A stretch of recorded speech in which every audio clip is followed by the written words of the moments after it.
এখন আমি কড়াইটা বসাইলাম। আজকে আমি একটা নতুন রান্না করব, আলু দিয়ে বুড়া দিয়ে তরকারি, গরুর মাংসের মতন। এই তেলটা দিলাম পরিমাণ মতন, আমি পেঁয়াজ দিলাম।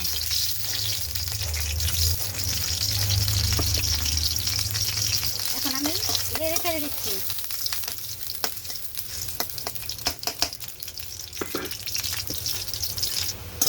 এখন আমি তেলে আদা রসুন বাটা আমি দিয়ে দিচ্ছি পরিমাণ মতন।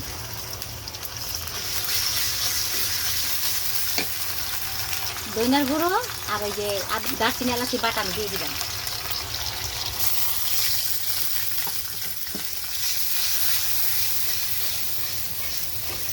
আমি পরিমাণ মতো হলুদ বাটা দিয়ে দিলাম, মতন লবণ দিয়ে দিলাম, 4টা কাঁচামরিচ আমি দিয়ে দিলাম। আমার মতো একটু মরিচের ফাঁকি দিয়ে দিলাম,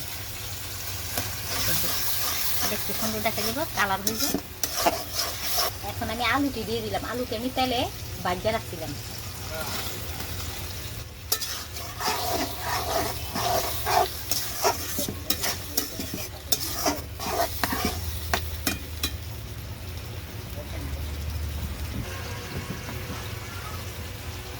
আমি আগে থেকে গুঁড়াগুলা তেলে ভাজা রাখছি, এখন আমি এই আলুর মধ্যে কষায় নিব। আলু দিয়ে গুঁড়া দিয়ে কষায় নিতে আসছি।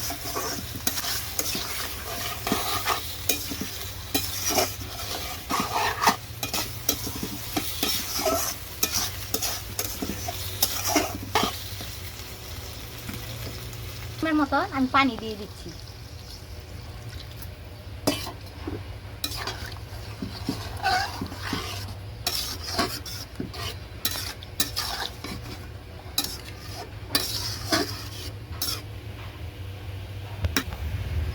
এখন আমি ডেকে দিচ্ছি তরকারিটা।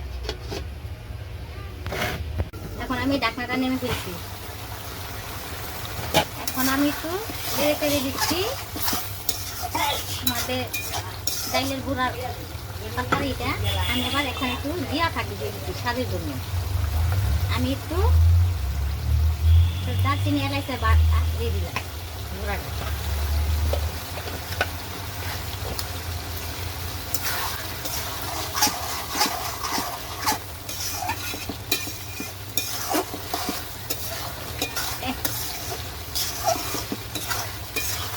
আমি তরকারিটা নামিয়ে ফেলব।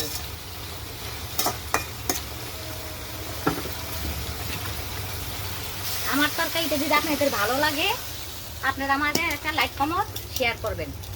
আপনাদের কাছে আমার ধন্যবাদ রইল। আমি এখন ঢেলে দিচ্ছি। আমার তরকারিটা দেখেন সুস্বাদু খাবার, টেস্ট, চটপট রান্না।